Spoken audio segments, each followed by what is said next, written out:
अस्सलाम वालेकुम गाइस, आज हम लोग बात कर रहे हैं सऊदी इलेक्ट्रिसिटी कंपनी के परमिट वर्क सिस्टम के बारे में। तो चलिए हम वीडियो को स्टार्ट करते हैं। आप लोगों को बताते हैं कि सऊदी इलेक्ट्रिसिटी कंपनी में कितनी टाइप्स के परमिट्स होते हैं। सबसे पहले ये हम लोग जान जाते हैं। There are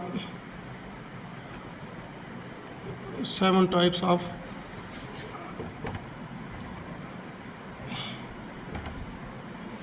PTW permit works in Saudi electricity company. ठीक है, सऊदी इलेक्ट्रिसिटी कंपनी में 7 तरह के परमिट वर्क यूज़ होते हैं। इनमें नंबर 1 पे हॉट वर्क परमिट है। उसके बाद में cold work permit,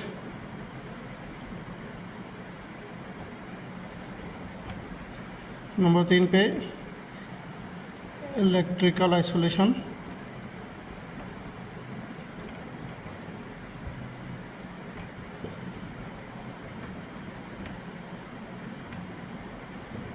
electrical isolation का परमिट है। नंबर 4 पे confined space entry permit CSE। Number 5 पे लिफ्टिंग ऑपरेशन का परमिट है।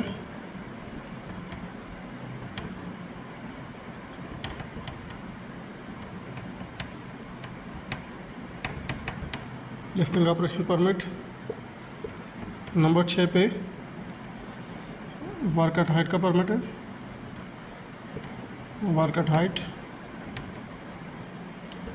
और नंबर 7 पे एक्सकवेशन का परमिट।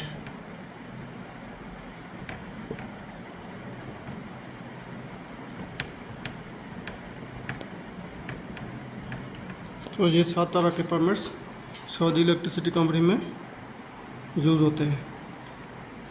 ये इंटरनल परमिट है, ये आप लोग ध्यान में रखें। ये जो आप लोगों को मैंने बताया ये सारे इंटरनल परमिट हैं, यानी कि ये आप लोग अपनी साइड पे कॉन्ट्रैक्टर जो हैं, जो आपकी कंपनी काम कर रही है सऊदी इलेक्ट्रिसिटी कंपनी के साथ में, वो अपने इंटरनल यूज़ के लिए इसको जो है ना इशू करते हैं। अभी इसके लिए हम जान जाते हैं, हम लोग जानने की जो कोशिश करते हैं कि कौन इसका हु इज़ द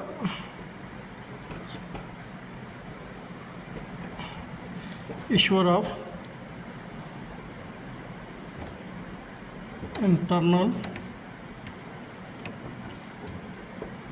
PTW के इंटरनल वर्क परमिट का इश्यूअर कौन होता है। इसका जवाब यह है कि site manager SM, site engineer और foreman with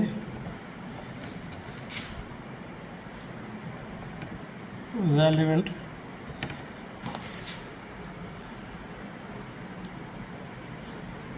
डिग्री। मतलब कि आप लोगों का site manager, site engineer, foreman, इनमें से कोई भी इसका परमिट इशू हो सकता है, लेकिन उसके पास इसका रेलेवेंट डिग्री होनी चाहिए। रेलेवेंट डिग्री यानी कि अगर वो इलेक्ट्रिकल का परमिट इशू कर रहा है तो इलेक्ट्रिकल की डिग्री होनी चाहिए, या सिविल का परमिट इशू कर रहा है तो सिविल इंजीनियरिंग की डिग्री होनी चाहिए, या फिर अगर मैकेनिकल का परमिट वो इशू कर रहा है तो मैकेनिकल की डिग्री उसके पास होनी चाहिए। ठीक है, ये आप लोगों का हो गया कि who is the issuer of internal work permit. अभी इसको हम लोग इसी को थोड़ा सा चेंज करते हैं, हु इज़ द रिसीवर। इसका रिसीवर कौन हो सकता है वर्क परमिट का। इसका भी जवाब यही है कि आप लोगों का कोई भी इंजीनियर वगैरह, फोरमैन, सुपरवाइज़र जो रेलिवेंट डिग्री और डिप्लोमा। अभी इसमें हम लोग ये मेंशन करेंगे कि ये डिप्लोमा होल्डर भी परमिट रिसीवर हो सकता है। 3 साल का जो डिप्लोमा जिसके पास होता है एसोसिएट इंजीनियर का रेलिवेंट फील्ड का, यानी कि DIE इलेक्ट्रिकल, मैकेनिकल या सिविल का डिप्लोमा जिसके पास हो, वो ये परमिट ले सकता है। लेकिन इसके लिए एक और रिक्वायरमेंट है, वो ये कि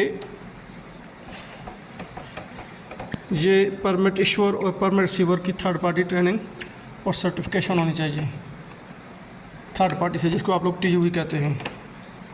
permit issuer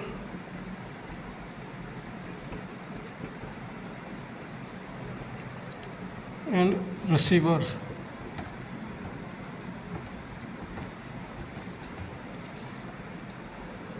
must be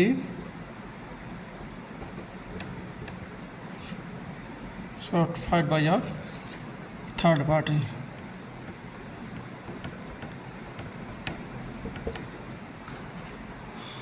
permit issuer और परमिट रिसीवर दोनों को थर्ड पार्टी सर्टिफाइड होना चाहिए, ठीक है। जैसे TUV हो गया या स्टैंडर्ड अरेबिया हो गया या इस तरह की कोई और भी थर्ड पार्टी, जैसे LOC हो गया, ब्यूरो वेरिटास हो गया, इनमें से किसी के साथ जो आपकी कंपनी का कॉन्ट्रैक्ट होता है उससे आप लोगों इनकी परमिट इश्यूअर या रिसीवर की ट्रेनिंग करवा सकते हैं। ट्रेनिंग करवाने के बाद में वो इनको सर्टिफिकेशन इशू करते हैं। उसके बाद में ये ऑथोराइज होते हैं कि परमिट इशू करें या परमिट रिसीव कर सकते हैं।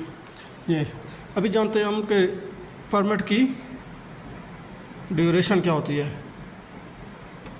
परमिट ड्यूरेशन तो ये 1 वीक ओनली, ठीक है। आप लोगों को जो इंटरनल वर्क परमिट होता है ये सिर्फ 1 हफ्ते के लिए इशू किया जाता है, लेकिन ये रिवैलिडेशन की जाती है इसकी ऑन डेली बेसिस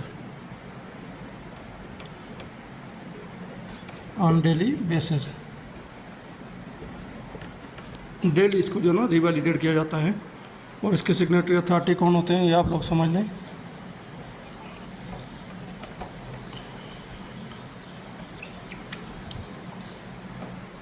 इसके साइन करने वालों में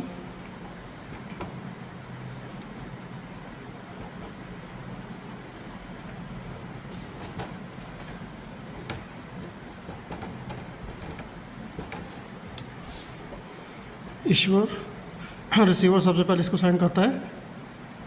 परमिट रिसीवर जो होता है उसके बाद में वो इश्यूअर के पास जाता है, वो परमिट को इशू करता है। फिर जो आप लोगों का कॉन्ट्रैक्टर का सेफ्टी है, जैसे आपकी कंपनी का सेफ्टी, कॉन्ट्रैक्टर सेफ्टी, और उसके बाद में consultant safety,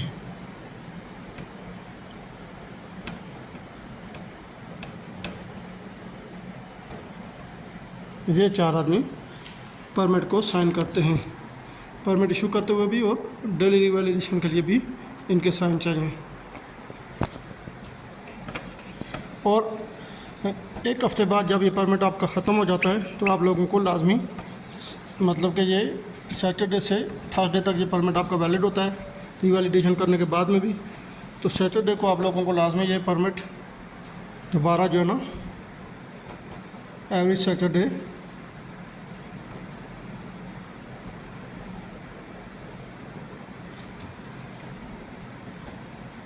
you must obtain a new work permit।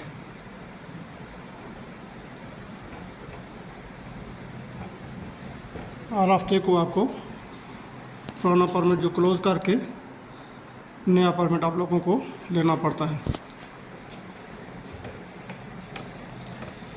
इस परमिट के साथ में अटैचमेंट क्या होती है, डॉक्यूमेंट्स कौन से रिक्वायर्ड है परमिट के साथ में, वो आप लोग समझ लें। डॉक्यूमेंट्स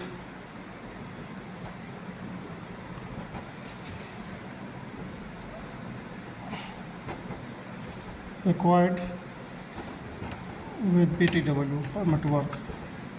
इसमें नंबर 1 पे MOS हो गया, मेथड ऑफ स्टेटमेंट। नंबर 2 पे रिस्क असेसमेंट हो गया, RA इसको बोलते हैं, रिस्क असेसमेंट या Hera, hazard identification risk assessment, जो उसको इलेक्ट्रिसिटी कंपनी में इसको बोला जाता है। इसके अलावा JSP है, जॉब सेफ्टी प्रैक्टिसेस, ठीक है। और इसके अलावा सर्टिफिकेशन वगैरह जो होती है इक्विपमेंट की या ऑपरेटर्स वगैरह की, वो इसके साथ में परमिट के साथ में ये चीज़ें अटैच होती हैं। ठीक है, और कहीं पे अगर ड्राइंग वगैरह रिक्वायर्ड है तो वो भी लगा सकते हैं आप लोग साथ में इसके। और इसके साथ में जो इंटरनल परमिट आपका, इसके साथ में आप लोग जो है अगर सब स्टेशन के अंदर आप लोग काम कर रहे हैं, उसके लिए मैं आगे आप लोगों को बताऊंगा, तो वहाँ पे जो आप लोगों को परमिशन मिली है उसका नंबर भी आप लोगों ने इस परमिट पे मेंशन करना है। ठीक है, जो जैसे आप लोग LOA लिया है या STW लिया हुआ है या कोई भी आप लोगों की और परमिशन टेस्टिंग वगैरह के लिए, तो उसका नंबर भी आप लोगों ने मेंशन करना है, परमिशन नंबर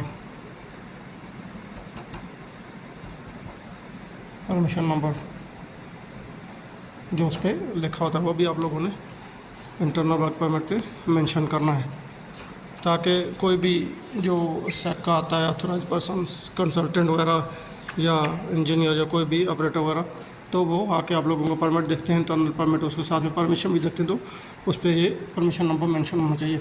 अभी आप लोग ये जानें कि सब स्टेशन में काम करने के लिए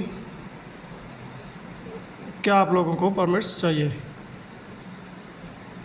ETW required for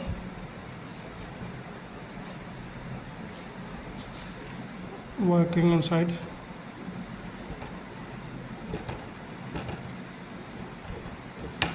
sub station. Sub station के अंदर काम करने के लिए आप लोगों को कौन से परमिट्स या कौन सी परमिशन चाहिए वो आप लोग समझ लें। इसमें LOA हो गया, limitation of access,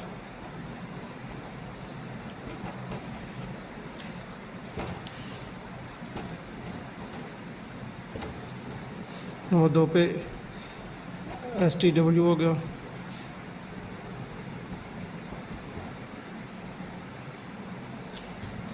sanction to work. फिर इसके बाद में आप लोगों का HLW होता है,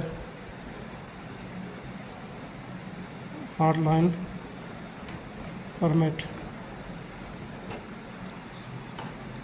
और फिर PEA भी बोलते हैं एप्लीकेशन को, परमिशन पोर्टेबल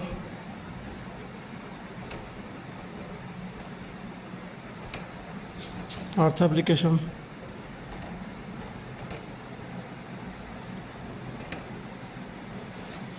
नंबर 4, नंबर 5 पे IER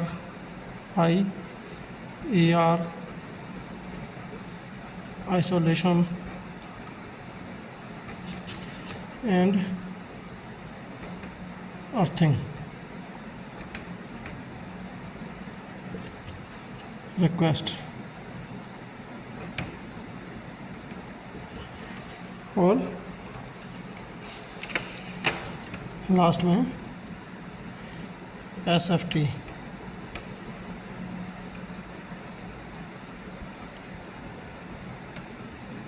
सैंक्शन फॉर टेस्टिंग।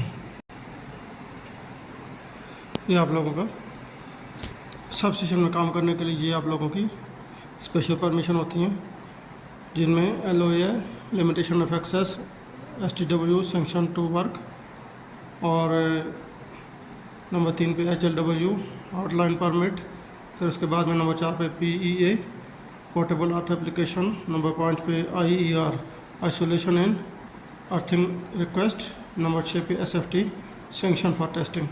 ये आप लोगों को इनमें से कोई भी रिक्वेस्ट या परमिशन चाहिए होती है जब आप लोग सब स्टेशन में काम करना चाहते हैं। जो भी आप लोग एक्टिविटी करना चाह रहे हैं उसके हिसाब से आप लोग ये परमिशन लेते हैं। तो अगर आप लोगों का कोई इस तरह का काम है, शट डाउन वगैरह का काम है, कुछ जैसे कंपनियाँ काम करती हैं, मेंटेनेंस वगैरह का काम है, कुछ इस तरह का काम है, तो आप लोग जो है ना उसके लिए ये LOA या STW में से कोई आप लोग परमिशन लेते हैं। इसके लिए क्या रिक्वायरमेंट है कि ये कंट्रैक्टर का जो इंजीनियर, फोरमैन या जो ऑथराइज बंदा होता है, जिसकी जो है ना सेक की तरफ से जिसको ऑथराइजेशन मिली होती है C1 या C2 की।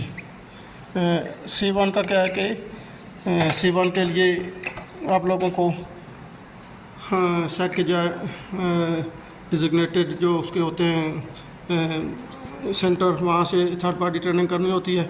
और उसके बाद में जो है ना आप लोगों को सेट के एक रीजनल ऑफिस से हर रीजन में उनके ट्रेनिंग सेंटर होते हैं, वहाँ से आप लोगों को एक ट्रेनिंग अटेंड करनी पड़ती है। उसके बाद असेसमेंट होती है, 80% मार्क्स आप लोग लेते हैं तो उसके बाद जाके आप लोगों को C1 की ऑथराइजेशन मिलती है। और उसके लिए भी वही रिक्वायरमेंट है कि रेलिवेंट डिग्री होनी चाहिए, डिप्लोमा होल्डर होना चाहिए बंदा, ठीक है, और उसका कॉम्पिटेंट आदमी होना चाहिए उसका, क्योंकि टेक्निकल उसके क्वेश्चन आंसर भी किए जाते हैं।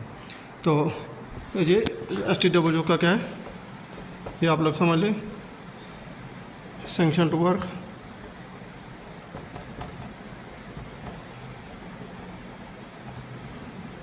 सैंक्शन टू वर्क, ठीक है, ये जो है।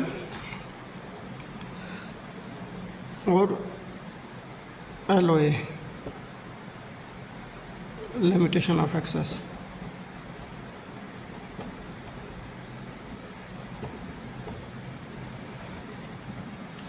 ये जो है C1 दोनों ले सकता है। जो C1 होता है जिसके लिए अभी आप लोगों को मैंने बताया कि जो इसके लिए कम से कम 80% मार्क्स रिक्वायर्ड हैं जो ऑथराइजेशन लेने के लिए ऐसा की तरफ से आप लोगों को मिलती है C1। और जो LOA है लिमिटेशन ऑफ एक्सेस,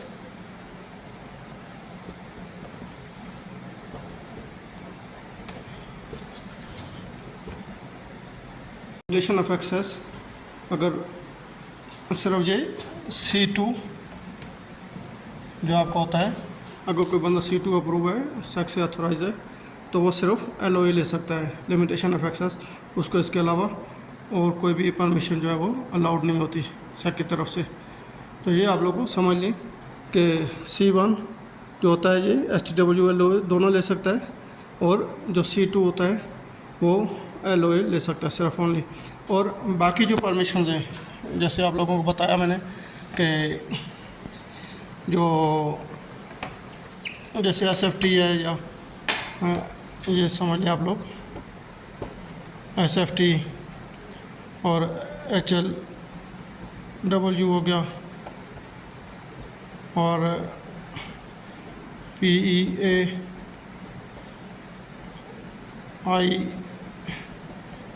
IPR, ये सिर्फ जो है ये जो परमिशन है स्पेशल परमिशंस, ये सिर्फ सेक का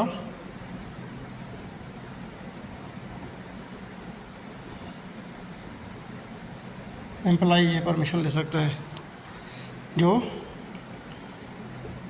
ऑथराइज्ड होता है, जिसके पास ये ऑथराइजेशन होती है, वही जो उसका इंजीनियर हो गया या ऑपरेटर या जो भी है, सिर्फ वो ले सकता है ये परमिशन। कॉन्ट्रैक्टर को ये नहीं दी जाती। और एक बात ये याद रखें आप लोग कि ये जो SFT है सैंक्शन फॉर टेस्टिंग है, जब ये आप लोगों को ये परमिशन मिलती है तो उसके दौरान में दूसरी कोई भी आप लोगों का परमिट नहीं दिया जाता। No other permits